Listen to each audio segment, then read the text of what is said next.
Ես ուզում եմ անդրադառնալ օրվա խորհրդին, այսպես ասած, մի տարի առաջ սկսվել է ձեր դեմ հետապնդումը։ Եվ քանի որ ասում են, ինձ թվում է սխալ, որ պատմությունը պայմանական ժամանակ չունի։ Ես կարծում եմ սխալ է, պետք է պատմությունը ռեկոնստրուկցիան էր, որպեսզի դաս քաղել։ Բայց ենթադրենք, դուք դուրս եք գալիս եկեղեցու, մեր ընկերուհին ձեզ չի հանդիպում։ Դուք չեք ասում, որ եկեղեցին պաշտպանելու եք մեր ձևով։ Փաշինյանը հիստերիկայի մեջ չի ընկնում, հիստերիայի մեջ չի ընկնում, չի հրամայում ձեզ բռնել, եւ դուք վերադառնում եք Մոսկվա։ Այդ պարագայում դուք կստեղծեիք մեր ձևով շարժումը, իսկ այնուհետև ուժեղ Հայաստան կուսակցությունը կմտնեիք քաղաքականության մեջ, թե չէ։ Ես ուզում եմ ազնիվ լինեմ ձեզ հետ, իհարկե ոչ։ Դա ես արեցի, երբ տեսա, որ այս մարդը չի կանգնում։ Ես իրոք անկեղծ եկել էի եւ անպայման կմոտենային ինձ այդ պահին, թե չէին մոտենա,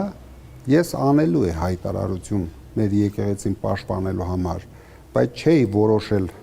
այդ ֆորմատը հայտարարության։ Իհարկե ես ցանկություն չունեի մասնակցեի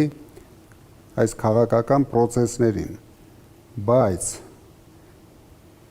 քանի որ ես տեսա, որ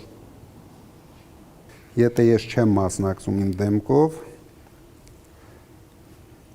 մեր ընդդիմադիր ուժերը թող չնեղանան, իրենք արդեն կամաց սպառում էին իրենց։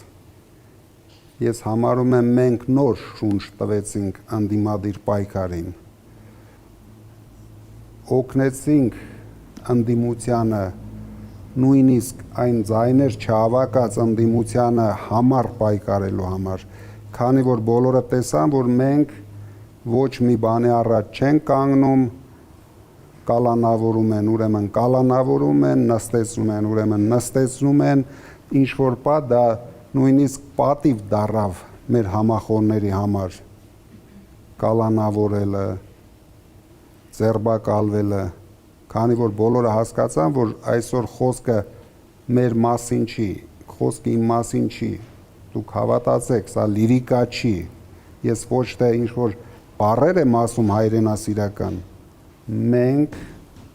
մեծ վտանգի առաջ են կանգնած, միգուցե ավելի մեծ, քան մեզ թվում է։ Դրա համար ես գտնում եմ իմ ներկայությունը օգնեց թափ տալ նորից ընդդիմությանը ավելի համառ պայքարելու համար եւ ինձ թվում է մենք ունեինք հաջողության հասնելու շատ մեծ հնարավորություն։ Նու սա կարելի ասել միակ տարբերակն էր, միակ, որ իրենք կարողացան անեն, որպեսզի մենք չհաղթենք։ Ինչ արեցին, ապագան ցույց կտա, որ արեցին, հաստատ արեցին, բայց հիմա կոնկրետ փաստեր դուք էլ գիտեք, չեն կարող ներկայացնել, որ արել եք, 100,000 ընտրողի մասին ամեն օր բոլորը բացահայտում են, բայց հաստատ դա 100,000-ով չի վերջացել, հաստատ դա 100,000-ներ է եղել, դրա համար ապագայում մենք ամեն ինչ փորձենք բացահայտենք մեր ժողովրդի առջև։ Երկրորդ հարցը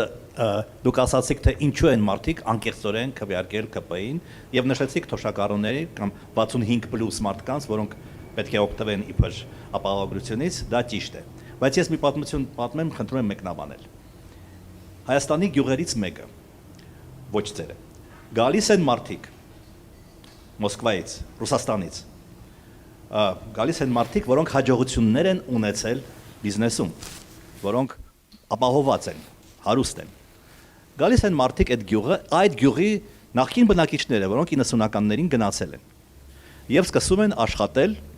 հօգուտ ուժեղ Հայաստանի։ Մնացած գյուղացիները, որոնք 30 տարի ստեղ ապրել են, 35 տարի ստեղ ապրել են, նրանք զմայլված չեն Փաշինյանով, բայց տեսնելով այդ մարդկանց, տեսնելով, որ այդ մարդիկ հաջողությունների են հասել, իրենց ջգրու ներեցին արտահայտությանս, քվեարկում են ԿՊ-ին, ասելով մենք ստեղ 30 տարի տանջվում ենք, տարապում ենք, խոպան էինք գնում, մի կոպետ չէինք աշխատում, իսկ դուք ահա ստացել եք այդ բոլոր հնարավորությունները եւ եկել եք։ Մենք աղքատ ենք, դուք հարուստ եք։ Ես այդ տրամաբանությունը չեմ ընդունում, բայց ես կարծում եմ շատերի մոտ այդ տրամաբանությունը կար։ Խնդրում եմ դա մեկնաբանել։ Նայեք, շատ է գերագնահատված Ռուսաստանից եկած մարդկանց թեզը։ Դա նույնպես ԿՊ-ի նարատիվներ, որ մտցրեցին հայ ժողովրդի մեջ։ Բոլորս հասկանում ենք, վերջը դուք լրագրողներ եք, կարող եք ընդամենը 1 ժամում ստուգեք անցյալ տարի այս ժամանակահատվածում ինչքան հայեր են եկել Ռուսաստանից Հայաստան եւ այս տարի ինչքան հայեր են եկել։ Դուք տեսնեք, որ տարբերություն չեք տեսնելու։ Ես չեմ բացառում, որ եկել են հայեր հատուկ ընտրությունների, եկել են մարդիկ իրենց ցանկությամբ են եկել։ Հիմա իմ բոլոր ընկերները եկել են։ Ես դա չեմ թաքցնում, բայց դա բացարձակ կապ չունի Ռուսաստանի իշխանությունների հետ։ Հիմա իմ ընկերները եթե չգային, չկանգնեին, նրանք ոչ թե եկել են ընտրությունների, բոլոր մեր հանրահավաքներին են եկել։ Բոլոր առաջի օրից դատարանների դիմաց նրանք դա բերել, փաթաթել մեր վրա, որ Ռուսաստանից մարդիկ գալիս են հատուկ մեզ ընտրելու, միգուցե եկել են հատուկ մեզ ընտրելու, բայց դա չի եղել ոչ մի համակարգված process, դա այն թեզերից մեկն էր, որ իրենք